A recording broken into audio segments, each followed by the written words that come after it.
What is that? A thing of darkness. A night fear. Don't even look at it.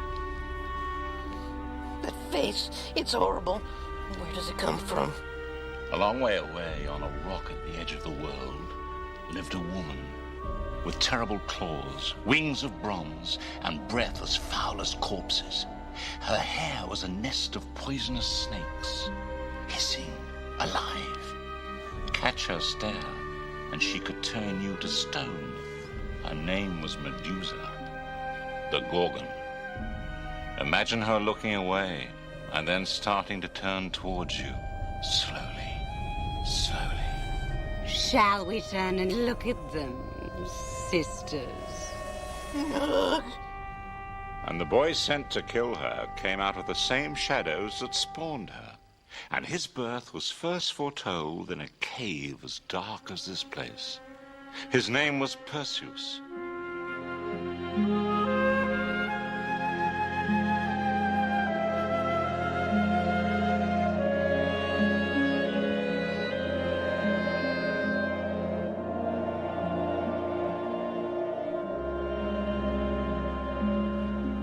Acrisius, king of Argos, had a daughter, Danae. Now he longed for a son. What if his wife should give him another daughter? What if he gave rise to a line of daughters stretching out forever? Women who would carry off his name and lineage to strangers. This ache for a boy child, an heir, gripped his heart, and he made sacrifice after sacrifice to the gods, creators of earth and sky and moon, until finally, desperate, he sought out the oracle. Who's there? Acrisius, king of Argos. What does the king wish to know? There's a shame in asking what's to come. And the king of Argos knelt in the darkness with a dry mouth, his heart tapping like the wind at the temple door. I want a son. A son. There will be a boy. The king's heart lurched in the darkness. A son. But not your son, Acrisius, king of Argos. Your daughter's son. Danae will have a boy, and you shall hear his laughter. And this boy, one day, he'll kill you. He'll kill you. Lights! He'll kill you. Lights! Do you hear me? Lights!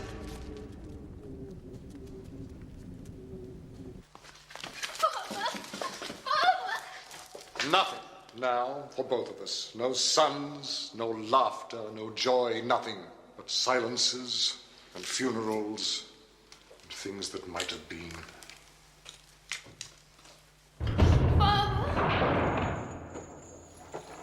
Poor girl. Oh, yes. Terrible. Shut forever in a chamber of solid bronze from which there could be no escape. Nothing. Nothing now but the dark and silence and the trickle of sunlight in the corner of the cell. Danae found all her hope in that finger of light. Looked at it, week after week, month after month, year after year, until one day, as she gave herself up to the light, it turned to gold, real gold, streaming into her lap as she lay there.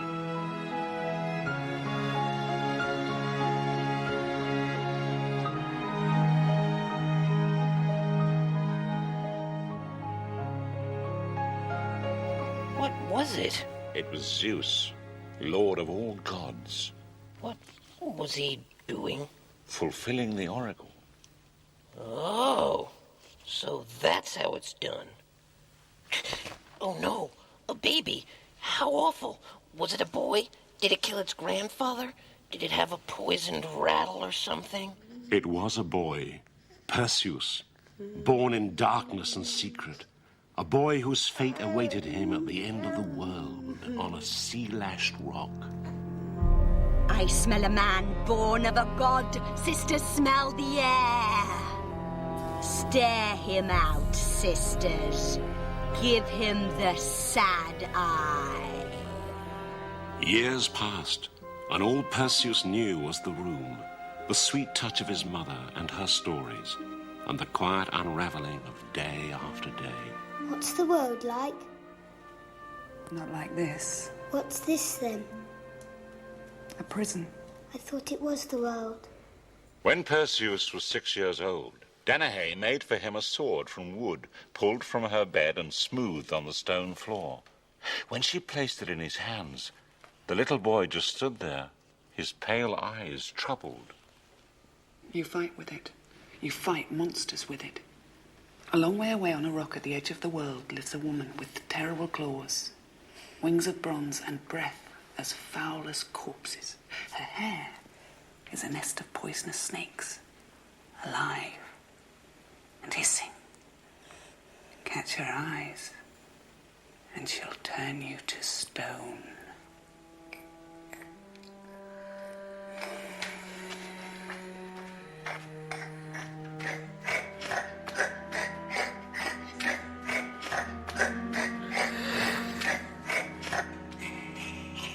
And this pale, bloodless noise caught in the still passages, echoed, crept into the ear of the sad king, chilled him, pulled him from his chamber, pulled him down corridors where laughter had long died, where joy had perished, pulled him down and down into the bowels of his palace.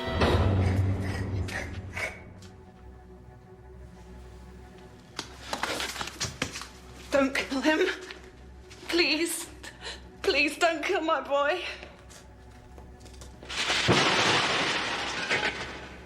Take this chest and shut in it my daughter and her son. Cast it from the highest cliff into the ocean, and let the seas mash them and the rocks grind them. Perseus could feel the chest lifted, hear the clash of heel on stone, and then the drag, the lurch, as the chest was carried off, where they knew not.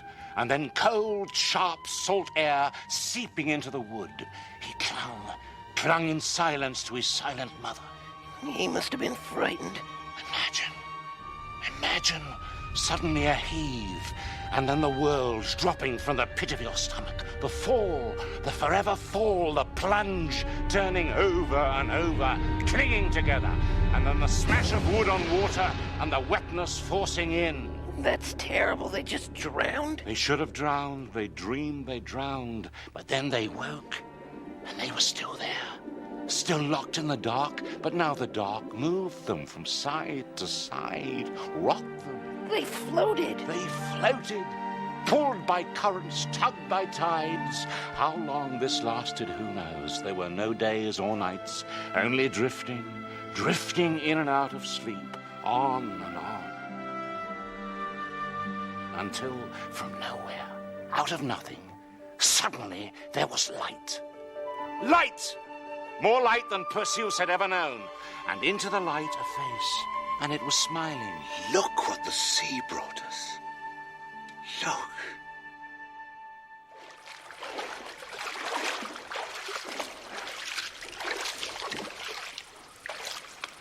What are you thinking, son? When I was small, we lived in a prison. I remember the prison. There was a narrow window. It was always quiet. Sometimes I miss the darkness. I miss the shadows and the silence. My house is full of shadows. Come and live with me. Is this your son? He is my son. His name is Perseus.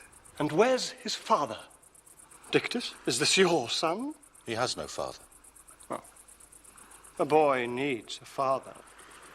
How would you like me to be your father? How would you like to live in a palace full of shadows? It could be easily done. All I would have to do is take your mother for my wife. Leave my mother alone. Who are you? His name is Polydectes, king of all this island. Stealer of farms, liar. Gatherer in of beautiful things. And if I choose, I will take your mother for my wife. I will marry her in 6 days. Come to the wedding, if you can afford a bride gift. Is that a treasure chest, Perseus? Bring your weight in gold coins, Perseus. Bring your oak chest full of gold pieces. I have no gold. The chest is empty. Oh dear. What is to be done?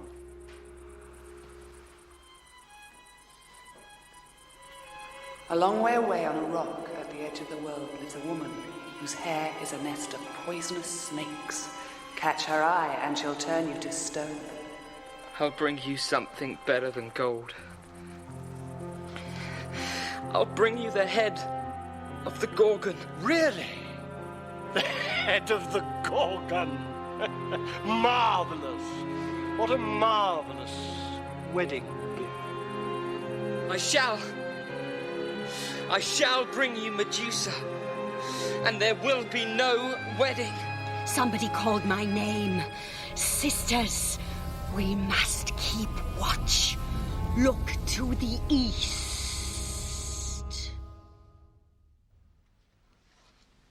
And so it was that Perseus, half child, half god, found himself with 5 days and 5 nights to bring back the severed head of the Gorgone, fringed with snakes, the gaze that froze, to prevent the marriage of his mother to the tyrant Polydectes, lord of Seriphos. I don't know who I hate more, this Polydectes or the Gorgone. Poor Danae. Did she have to marry him? Poor Perseus. Poor Perseus. How could he bring back the head of the Gorgone to Polydectes' table? Did such a monster really exist? Where was this island at the edge of the world, beyond ocean, beyond night, beyond the north wind? He wasted 1 whole day by the seashore, stared into the red night. So what happened? The gods helped him. Remember, he was Zeus's son. Athene, the daughter of Zeus, Hermes, the messenger, they found him. They gave him this sword, a real sword, and a bright bronze shield. And Athene... She was his sister, then. She was his half-sister. Warned him never to look directly at the Gorgone, but to catch her stare in the reflection of the shield. Go to the Grecques, she told him, sisters of the Gorgone. They will know where to find her. And at length Perseus found the Grecques, 3 hags who had but 1 tooth and 1 eye between them, the Gorgone sisters. Zeus, father of the gods, lord of the storm, cloud gatherer, give me a 6. Give her a 2. Give her a 2. Give her nothing, Zeus. Give her nothing. Who's there? A traveller. And I hold the eye. Give it to me. Not until you tell me where I may find the Gorgone. Give me the eye. I'll tell you. Me. The Grecques screeched and spat and clawed to betray their sister. But Perseus would not give up the eye until he knew everything. Everything. Give it to me. I'll tell you anything. Anything. Go to the nymphs of the Styx. They have the cap of invisibility, the winged sandals to carry you. I know where they are. Here's your eye. Betrayers! I have it! Go, stranger! Go to the nymphs. Take every weapon. Make yourself invisible. It will not help you. My sister will freeze the breath in your throat. He's coming, sister! He's coming! He's coming, my sisters. I smell him on the breeze. He is coming to Is that it? The cap of invisibility? Nice. It's dog skin. I don't believe you. That cap is dog skin? That's disgusting. Well, it is. Yuck. 3 things he had from the Stygian nymphs, as beautiful in their black lake as the Grecques were foul. The cunei, cap of invisibility. The cabissus, a leather pouch in which to carry the Gorgone's head, and winged sandals so that he might fly. They say he flew out so far, he came to the place where the great Titan Atlas stood, whose punishment it was to hold up the heavens. And he called out to the sad giant, but his voice was tiny. Medusa! Medusa the Gorgone, how can I find her? Is it a man? All sounds are small. You make such a noise about your destiny? I am tired of bearing the weight of the heavens. And if I let go, that sky will fall on your heads. I seek Medusa, the Gorgone, whose look turns to stone. The Gorgone? The Gorgone is on a rock at the edge of the world. I dream she passes, and her stare turns me to stone. No more wait. Come closer. Come closer. Come closer. Was she waiting? She was waiting for him, wasn't she? Oh, yeah, she was waiting. No, stop it. He lands on the island. Imagine. Moving through statues.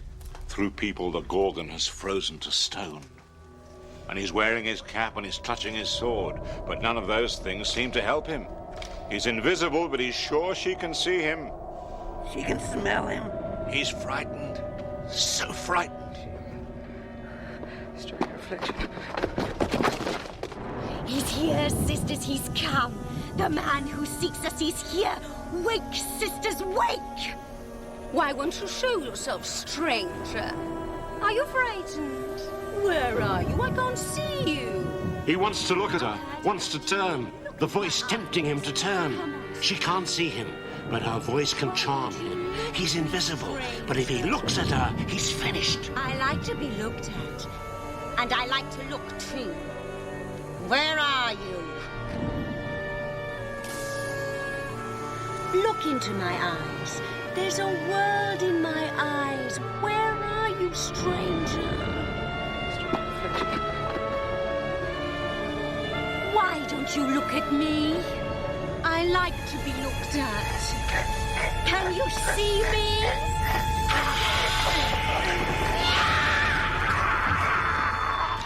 Medusa!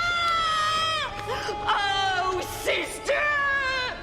Where is he? Kill him! He did it. He did it. Who are these other Gorgons? You never mentioned 3 Gorgons. If I told the whole story, your head would burst. There is no one story. There are branches, rooms, like this place. Rooms, corridors, dead ends. What about the minutes his mother spent waiting? The minutes running away, what happened to them?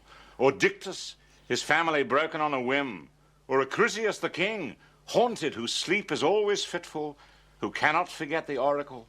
Yes, the Gorgone had sisters. Yes, Perseus turned the sad giant Atlas to stone. I can't tell you... Hang on.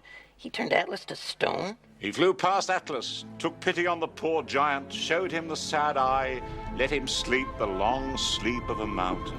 Atlas! Atlas! I did not forget! And then home. Home with the Gorgon's head in his hands, his sword pointing the way in front of him. Perhaps he's too late. Perhaps his mother has been taken to the palace. Perhaps Polydectes has already married her.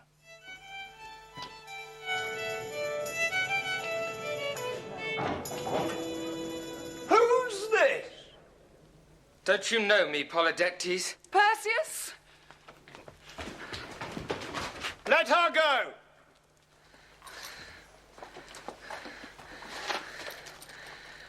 I have brought you a gift for your wedding.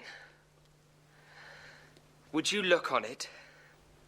You've brought me the Gorgon's head, have you? I have. My friends, the boy has been to the end of the world and come back with the Medusa's head. I advise you to remove yourselves. One look. Is this right, boy? One look, and we shall all be petrified. That's right. Oh, dear. I think we'll show our true colours. Is anyone else frightened of a story? Of a child's nightmare? The Gorgone? So weak! Will no one stay with me? He's lying! It's a dream! Come, boy. Sit. Eat with me.